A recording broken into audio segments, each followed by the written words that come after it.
Hello, everyone, and welcome to Goal Chat Live.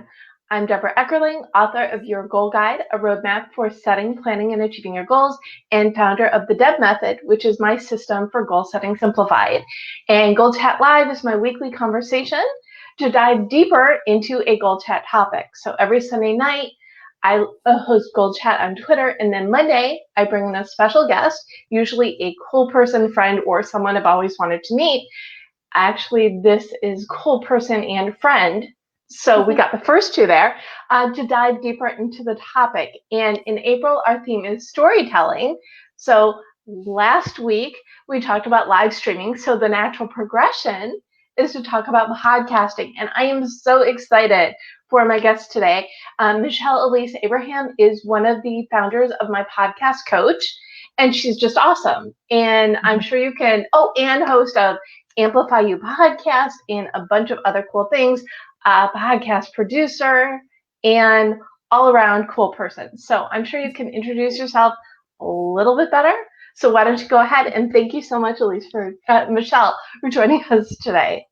You're welcome. Thanks, Debra, for having me. It's been nice. You were on my show a few weeks ago, so it's so nice to be on your show now. So yes, I have a company called AmplifiYOU where we help people launch and manage their podcasts so they can stick in their zone of content creation, their zone of genius, so they can just record the episode and we'll do the rest. And then my podcast coach, founder, and I, Evans, we really help podcasts get to the next level through monetization and really optimizing your show.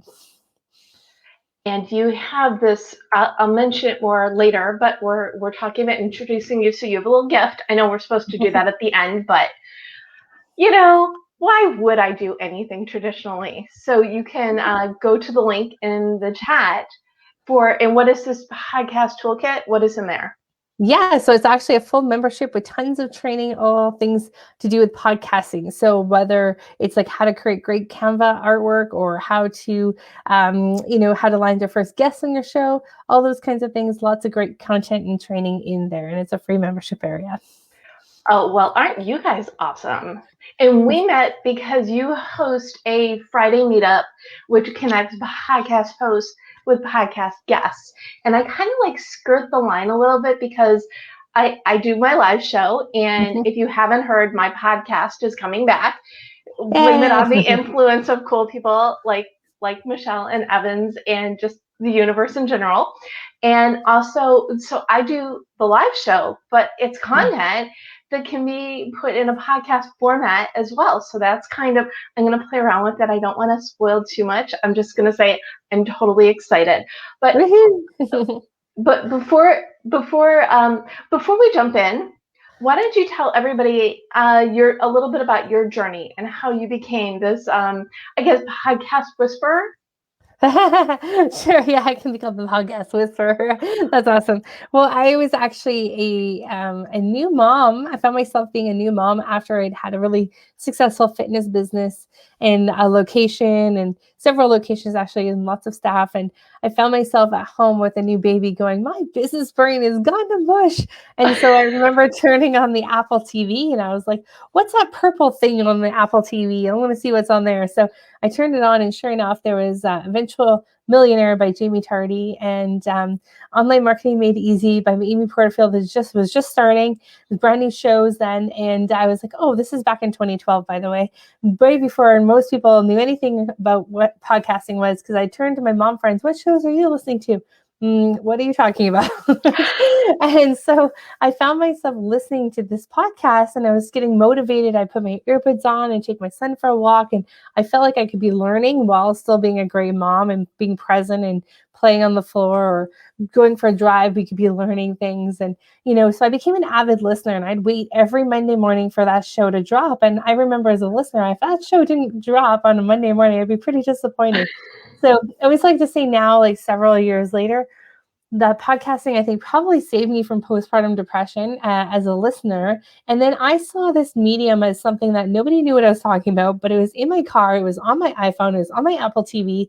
It was already in places that I was already going to. So I thought this cannot go anywhere but up from here. I'm sure this is just something that's ahead of its time at the moment, and I'm sure it's going to get super popular. as it has. I mean, even 10 years later, I'd say it's still only in its infancy stages just now. Oh, and it's fun, right? It is. My clients say it's their most favorite thing that they do in their business each week, and I agree. It's my most favorite thing to do too. Well, one of the things that I love about it, and so I hosted the Guide to Goals podcast from 2015 to 2016, and then I really wanted to get my blogging book out, and I couldn't do everything, so I'm like, okay, season 1, put a pin in it, work on other things. So I've had 2 books come out since then, the self-published, and then Your Goal Guide, which came out just over a year ago, and now and this live show's been going for about a year, so it's.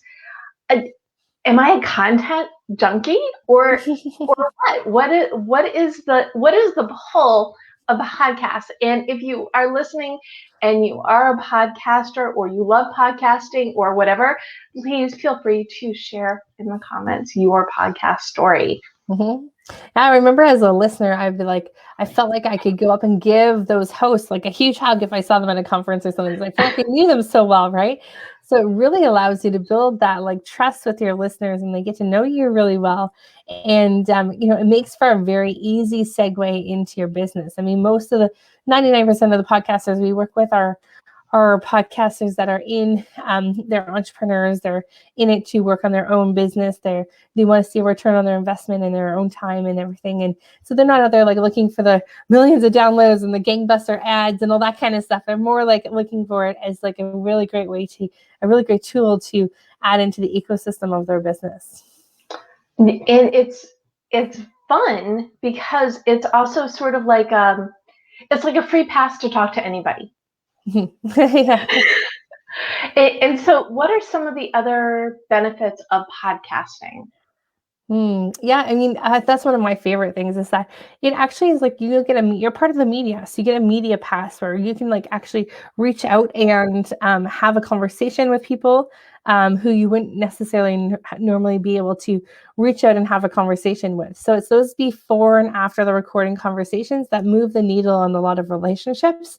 And so it's a great relationship building tool, I think.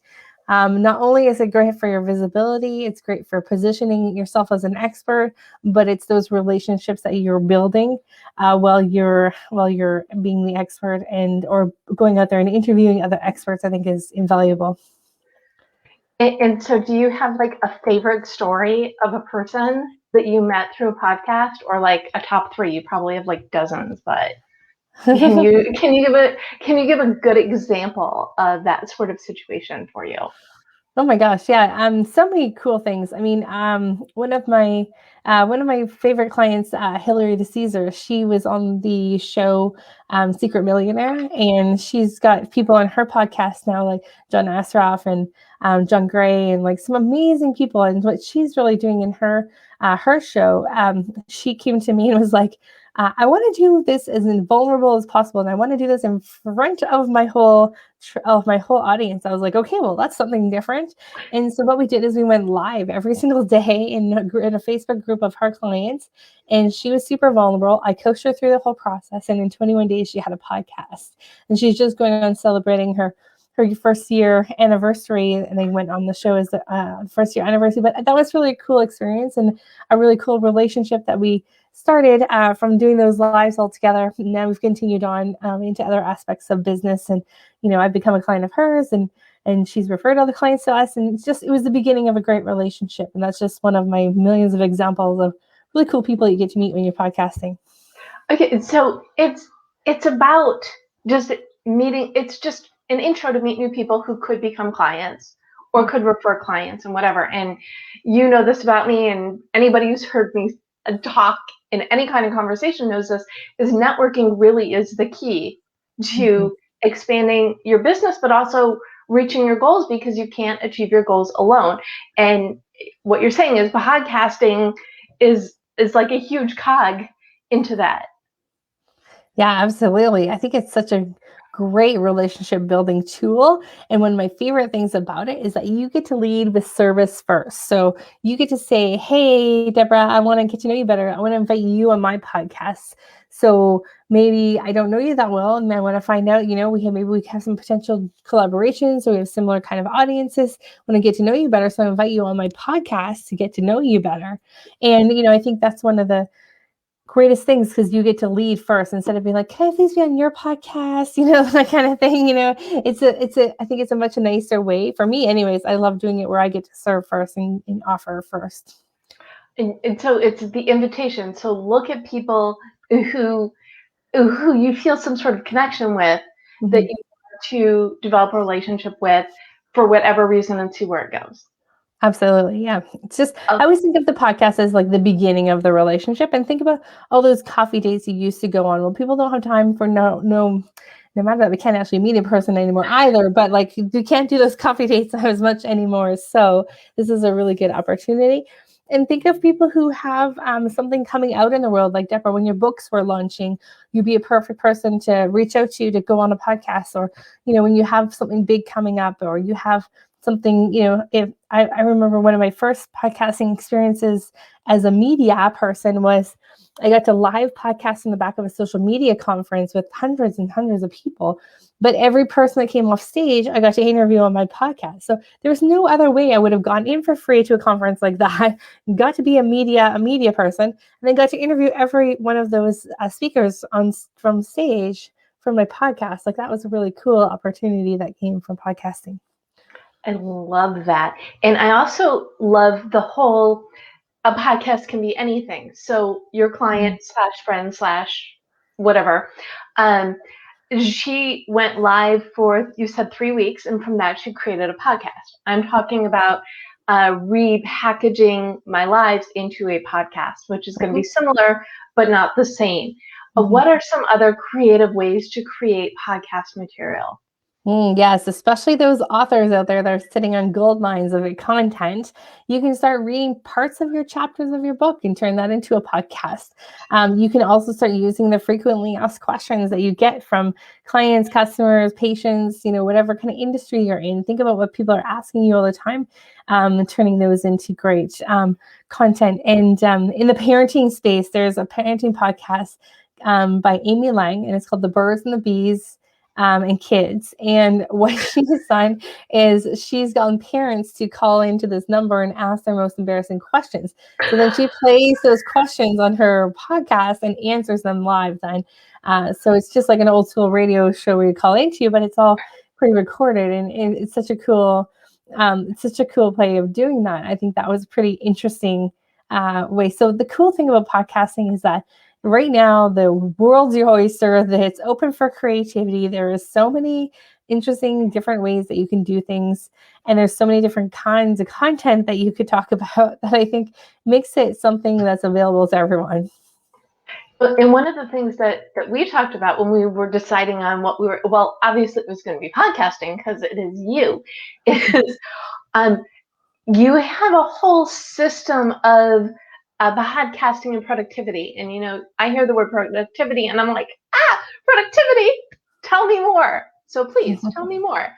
Yeah, so we have a whole system where we help our podcasters manage their show in a systematized way, so that really all they have to do is record. And then we have the plan set up so that their content gets created, it gets edited, it gets published, it gets syndicated out, and it gets put back into the world how it should be. So we have that whole systematized in a really great way.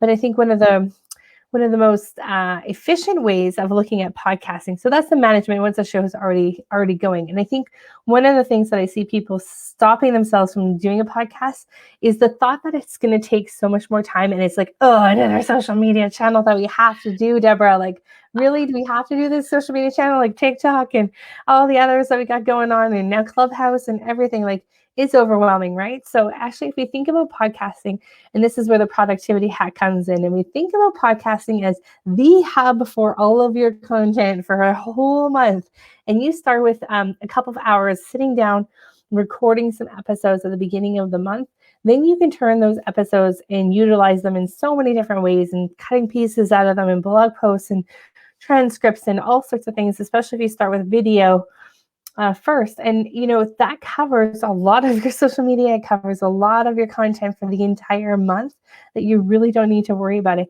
And then after you get going a few months down the road, don't forget, now you have all these older episodes that you can also bring back up and repurpose again.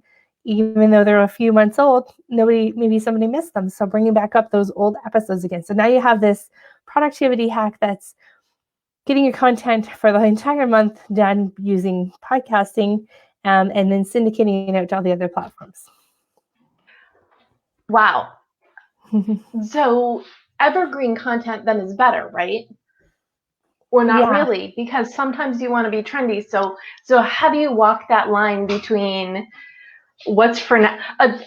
I'll use me as an example. So because here we are. So my theme for March was empowerment. And because that was my theme, that was a thread through all my different Facebook Lives. So from my empowerment party at the beginning of the month to the specific topics throughout the month. So how do I keep my theme but still be evergreen? I think that having a theme is great. I think that's not a problem. You can have that theme going through the month.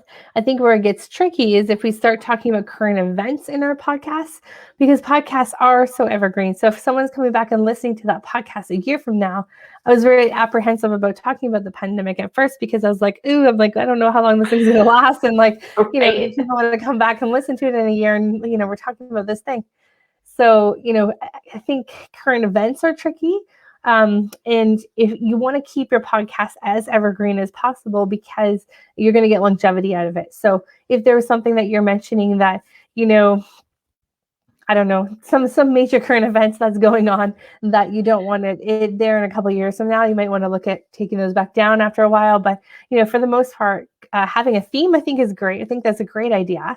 And having people connected to those themes is also awesome. Having your guests connect to those themes, that's perfect. That makes perfect sense. It's just that current event stuff that kind of makes it less evergreen sometimes. So let me ask you this. Would it make sense for me as a strategy then to publish my April shows as a podcast in May? So work ahead. So I create my content in April, and then it is new podcast content in May. Yeah, I think that works good, because you have to remember, people are probably, as much as they love us, not going to listen to us on a live and read about it and also look at it on social media. And even if they do, they're probably not going to remember that same content. And again, they probably need to hear that content several times anyway. So I think if you're worried about people recognizing that same content from the month before on the lives in a podcast, I say don't worry about it. That's totally fine. You're not going to have any sort of problems with that.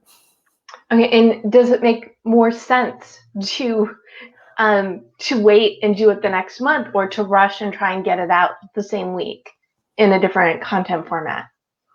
I would say I don't rush. I say just put it out at a speed that you can keep consistent with it over long term. So podcasting is a long-term game, with the strategy of return on your investment is a little bit of a longer term game as well. And you're going to see those months where your download numbers are going to start to double and then double and then double. And those are amazing months. But so I think back to your question around content, I think the content, whether you do it sped up right in that week that you do the live, that next week you publish the podcast, I don't think it matters as much as if you take it out the next month. You'll probably actually get longer run out of that content if people haven't heard it for a month and then they hear it again. Ooh, okay. So it works to my productivity strategy, and also for viewership, because the other thing that I saw is I looked at my numbers for the first time in a while as I'm preparing, and I still have downloads, like recent ones. I got a review as recently as last year, which I thought was pretty awesome for a podcast that's been on hiatus since 2016. So talk a little bit more about the longevity aspect of it. Yeah, I mean, that's actually lucky that it's still there. And I guess that you're getting listeners to that show still, so then Apple's not taking it down. Because for a while there, they were taking down all the inactive shows that are out there.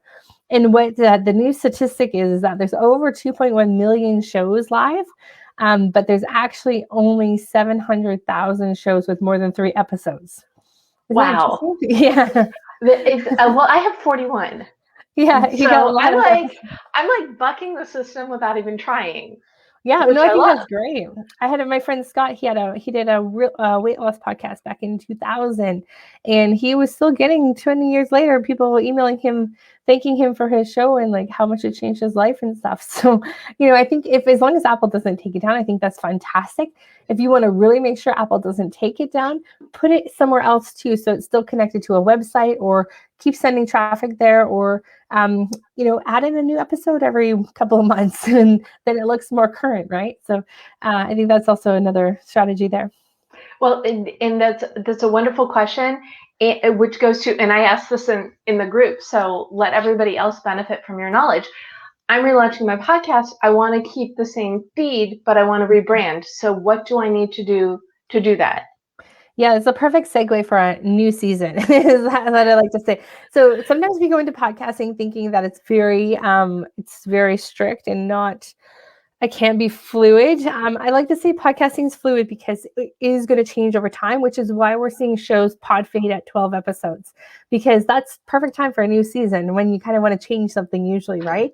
So take that as a sign, as like, yes, it's perfect timing for a new season. So keeping that same feed that you have, you can change your artwork, you can change your title, you can change the episodes, you can even change the whole content itself, but at least you still have that feed that's been there for a while. So I think that's perfectly fine to do that. And we have clients that change their cover art and the name of the show every season. Really? Oh, that's Yeah. interesting. Yeah. So the feed stays the same. Now, what about the slug? Does the slug change, or does that The stay slug can never consistent? change. No, Okay, stays the well, same. so I think me having a slug that's guided goals forever just ties back into the overarching everything of me. So I'm feeling like it's going to be win-win that I can't change it. So that part's good. Totally. And so for starting new seasons, do you just renumber them, or just start with the 2 in front of the numbers? What is the trick for seasons? Yeah, there's a couple of different things that you can do. You can just start with like, you can do like the S2 EP1. If you want to do that, you can have that number in it. But what I like to say is that the part where you have like the title on iTunes is very highly sought after real estate. So you kind of want to actually do the title and some more keywords and stuff first, and then do the numbers at the end of it. So they're not getting in the way of the good real estate space there. Oh, so for example, so your podcast starts with AmplifiYOU, talks to whomever? Yes. So no, my podcast does not have that until the end, because it's going to be either something that I want people. So for my particular show, it's a little bit different because I have 2 different kinds of shows. So I do Ask the Expert, and then I have their name and some stuff about them, and then the number of the show. Or I'll have Behind the Mic, so people can just differentiate between those 2 types of shows. But how did I not have those 2 different types of shows? I take those out all completely and just have a title with a lot of keywords, as much keywords as possible for that content in there, because that's a really, really highly sought after real estate space. So in the keyword rich content that goes in the title and in the description? Yeah. Excellent. Yes. Okay, so what are other little podcasting hacks for getting the most out of your podcast to get it the most visible? Because yes, it's great for client development, but some people just want to talk and they want to be found. So what can people do for that? Yeah, for sure. I mean, I would start, first of all, my number one strategy, and some people, it's funny, it's one of these strategies that some people are like totally on board with this. Some people are like, no, what are you doing? But I love it already. I personally like going and getting another podcast as a strategy for growing your own show. And that is something that I feel passionate about, because it's actually coming back to the reason I'm doing my podcast, and that's for networking and building relationships anyways. So it's one of the activities I value as an organic outreach that's going to grow my show. So somebody who's in maybe got a show that has tons of ads in it and it's just for, it's more so like they're making a business out of their podcast rather than introducing their podcast to their business, then that's maybe not the strategy for them getting on more shows, or like a sports specific show or a hobby specific kind of show. Whereas I'm talking about more entrepreneurial kind of shows, kind of like with the shows that we have. That's getting on other shows is a great strategy.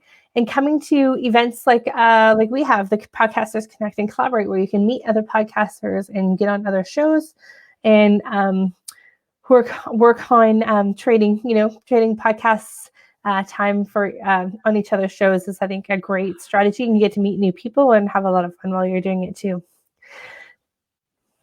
Wonderful. And I think I'm going to blame your show for pushing me over the edge, because at the beginning of lockdown, I was all set to start a new podcast, and then my publisher said, "Hey, do you want to do a Gold Chat live show?" And for me, that felt like more of a fit at the time. And as you know, I'm sure, when you're doing content or creating anything, you want it to be in line with your mission. So mine is Goal Setting Simplified. So that worked well for me. And now I'm like itching to expand. Because one of my goals is I like to do like 4 launches, 4 fun little things every year, because that way I can figure out what they are. I achieve my goals by knowing that I want to do specific actions, but I let the actions evolve. So I think that's, for me, it's like, okay, the timing, and then get pushed a little bit over the edge by going to your Podcasters Connect and Collaborate thing. And what always fascinates me is every now and then I will get an email from someone, "Hey Deb, do you want to be on my show?" And I've done nothing, and I'm not complaining, but so how do people find guests other than going to your wonderful Mixer, Mingle, awesome Friday thing? Yeah, I would go and see what shows are similar to yours on iTunes and see what guests they have on, and then see if you know any of those people. I would always start with your inner circle and start with people that you know first that do podcasting, see who you can connect with. And then if you've been on any other shows, reach out to those people whose shows you've been on and say, "Hey, can you think of anyone else that would be a great guest for my show?" Just use your network and see where you can get, how far you can get. And then there's a tons of podcasting groups. And then I have a few favorite podcasting places. One is Podcasters Guest Directory is good. Andrew Allman puts out a daily or weekly newsletter where he showcases 6 or 7 different podcasts that are accepting guests. He also showcases a bunch of guests on his show. I like podbooker.com, I think is great, or match.fm. Those are also great to find some shows in there. And then podit.net is another one of my favorite ones. I hope I spelled them all correctly. I think, and if you don't, no worries, because in the Podcasters toolkit, there is a PDF in there that's got all of them in there.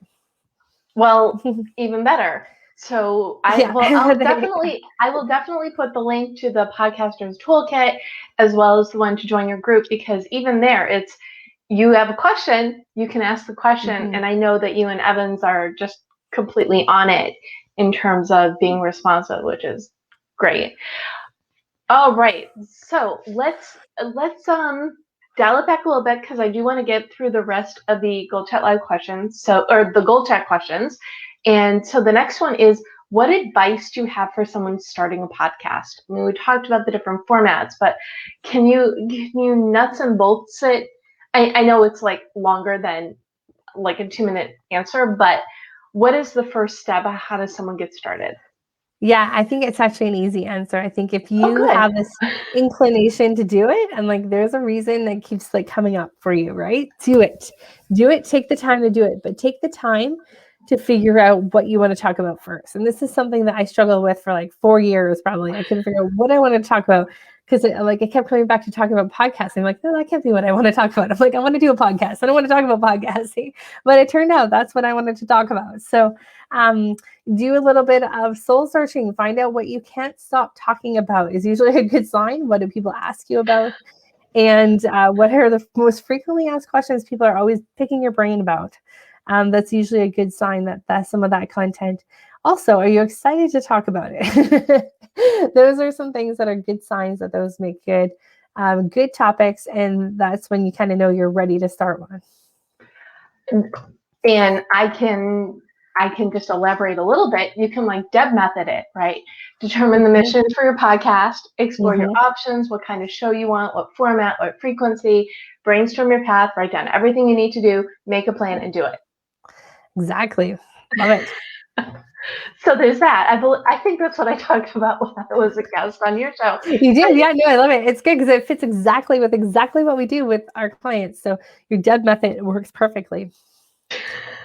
Well, it's really for anything, any endeavor that you're looking to go into. In one of the goal paths in my book is become a known expert, and that's the bucket that I used for write a book, start a podcast, write a screenplay, do speaking, just anything that you need to do if you want to get yourself out there. You need to look at what your options are, explore what makes sense for you, and then make a plan so you're successful. So what is the second thing people need to do to start a podcast? Because I think people get really, really, they get caught up in the details. Yeah. I see there's 4 things that stop people from launching a podcast. And I think the next step has to do with all 4 of these things. And so those are 1, get to know your technology. Is not fearful. You do not need a whole table full of technology. All you need is a microphone and a computer. And so, realizing that technology is not so scary. Number 2 is getting over your fear of being seen and heard. Because a lot of our podcasters are the best kept secrets out there. And now is your time to step up and share your message with the world. So getting over that, it requires you to get into action.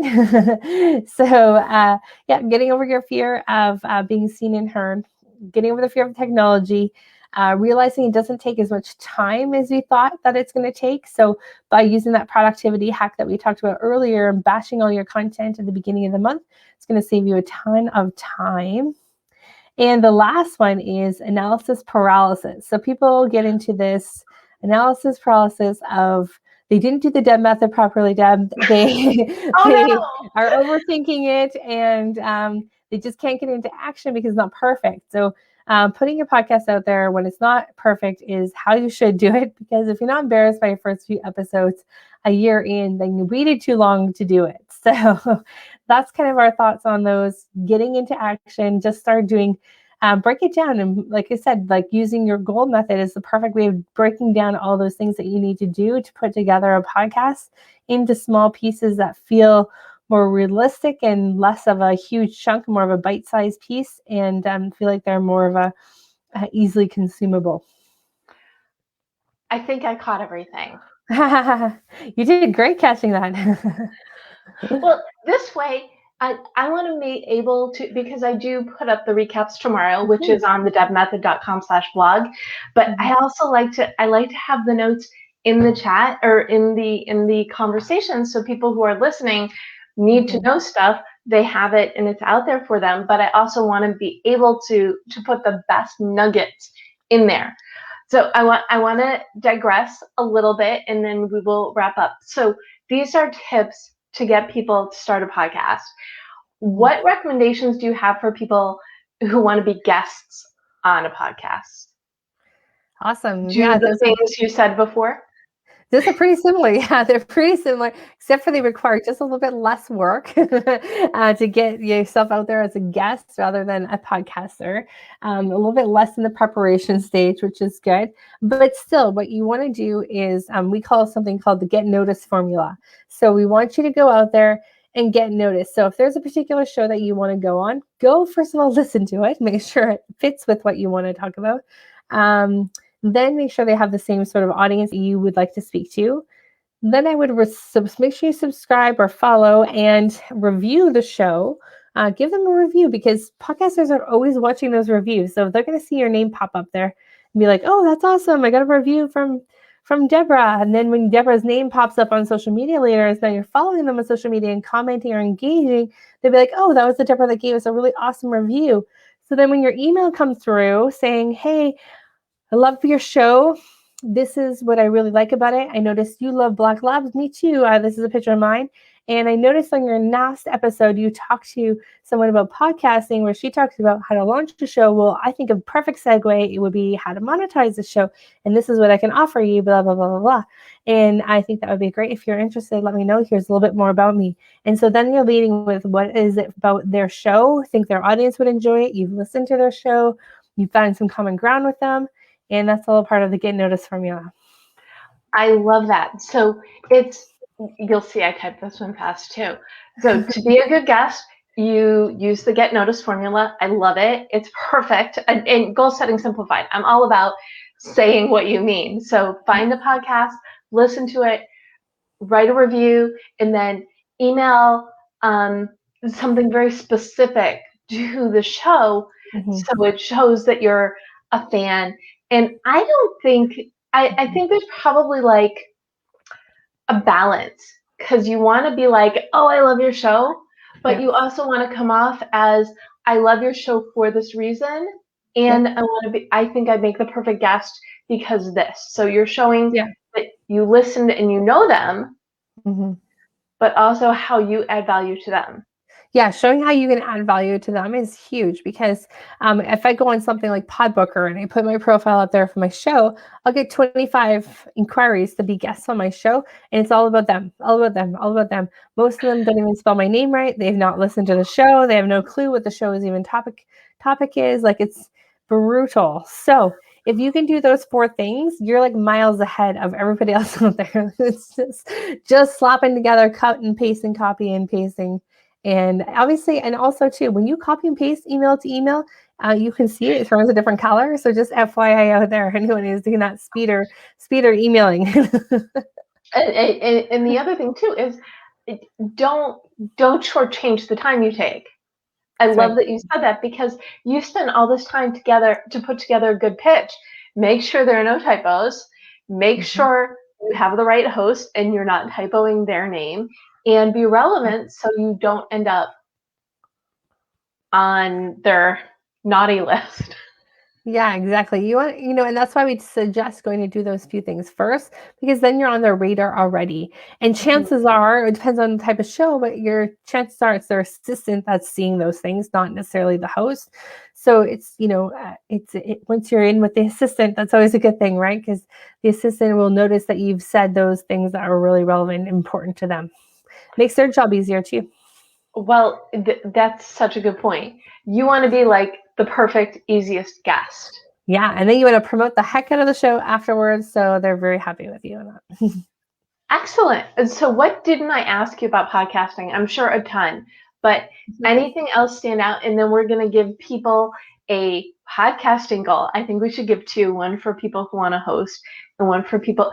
No, we need 3. Yeah, because, we have to. So what kernel do you have? And then I think we should give 1 goal for people who want a podcast, 1 goal for people to amp up their podcast, and 1 goal for people who want to be on podcasts. Sound good? Let's do it. Yep, let's do it. Okay. So, last piece of advice. Well, second to last, because I'm going to ask you to say something at the end, of course, because I'm me. Okay, so I would say, really think about podcasting. Think about podcasting before you start. Really think about it. There's a lot of strategy that goes into a show right from the get-go that if you don't know or understand, then you can totally waste a lot of time. So we have this, and this comes from a lot of clients that a year or 2 into their show, they come back to us and say, my podcast is here, my business is here, they don't talk to each other. So my 1 bit of advice on that note is make sure people know how they can work with you if that's something they'd like to do beyond the show. And it sounds ridiculous that would be something that you forget, but even on my own show, I don't have very good calls to action as to how to work with me. So it is something that we get so wrapped up and excited about the show and the content that sometimes we forget to tell people. Literally, we may seed it throughout the show, but we may forget to actually tell them how to find out how to work with us. That's great because most of my audiences are writers, creatives, and entrepreneurs, so there's a lot of consultancy in there. So I think the call to action is something people trip over because they think the call to action is to subscribe, and it is, but you also want to be able to connect with people. Oh, and Ken Troop says hello all. So hello, Ken, and thank you for watching. Okay, now back to the question. So you need to have the, I guess, primary and secondary calls to action as well. Yeah, exactly. So I would say the primary ones, like you should be talking about it throughout the whole show, even bringing on, like if you're a coach, bring on clients and show them what you do. Our behind the mic interview is all about people who have launched their shows with us, and so we get to tell their story, which is really great. Turns out to be a really good testimonial for us too. So thinking of creative ways that you can bring people in to your show and let them know how to work with you. And then also having a couple of calls to action without confusing people, but have a main place where they go. Like for us, it's our Podcasters Toolkit or my Podcast Coach Facebook group. So those are the two places to really connect with people and just be consistent with those. So this is the link to Podcast Toolkit, which will also be in the recap. And this is the link to join the My Podcast Coach Facebook group, which is it's just fun. And if you're watching from my podcast Facebook group, hi, and thank you for tuning in today. And as I mentioned before, you can go to thedebmethod.com/blog tomorrow to read the recap and get the notes and get all of the links there as well. And if you need help with your goals, you can grab a copy of Your Goal Guide, a roadmap for setting, planning, and achieving your goals. It's yourgoalguidebook.com on Amazon or at your favorite bookstore. And you can learn more about me and my coaching at thedebmethod.com. So how did I do? Was that good? Awesome. Perfect. Good calls to action. I like it. Oh, thank you. Thank you. So now we need to give the bonus goals because, well, I said so. And people would say, Dad, you forgot the goals. They would be really concerned. So never forget the goals. What is a good goal? Let's go backwards. What is a good goal for someone who wants to be a podcast guest? Yeah, for being a podcast guest, good goal would be number one, go and listen to 5 shows that you want to be on. I love it. And if you still want to be on them after you've listened, review their show, give them a review, subscribe, and then follow them on social media. I love that you give extra details to your goals because you're just like me. This is why we are friends. Yeah. Okay, so for podcast guest goal, go and listen to 5 shows that you want to be on. If you still like them, subscribe and review. Excellent. New podcaster goal. What is good for them? Okay, so someone who is in the pre-launch stage of their show, a good goal would be to test your content. So spend 10 minutes on the clock and write down without stopping as many ideas for show content as you can. Oh, that's so awesome. I love brainstorming. Perfect. Spend 10 minutes brainstorming. And then if you don't have enough content, you're like, okay, go back. Yeah. Got to dig a little deeper. We say got to peel the onion back a little further. Once you hit that sweet spot, you can't stop talking about that content, and the content ideas are endless. So remember, you're trying to cast a larger net out there to bring people into your world. So yeah, just be flexible. And for someone who has an established show, what is one thing that they can do to level up a little bit? Yeah, I'm going to challenge them to batch 4 episodes ahead this month, if they don't already. Batch 4 episodes ahead of time. I will see your goal. Yes, that's the one I'm going to do because that's where my mode is. Absolutely. Yeah. I was going to say, and if they already do that, I can give them a secondary goal for a podcaster who's established is go to listennotes.com and find out what your listen score is on your show. Wait, tell me more about this. It's a listen notes. Is there 1 N or 2? Listen. So it's just listen and it's 2 words, listen notes, but together, no space. Right. .com. Yeah. And you get your listener rating? Yeah, so what you can do is that they've given you a rating and the globe. So so a lot of our shows are in the top 1% or 0.1% or 0.5% or top 10% a global ranking. So that's based against all the 2.1 million shows that are out there. They're going to tell you what percentage your global rank is for your show. And oftentimes it's a lot higher than people think that their show it's a lot better than their show, and it just gives you a good boost of confidence.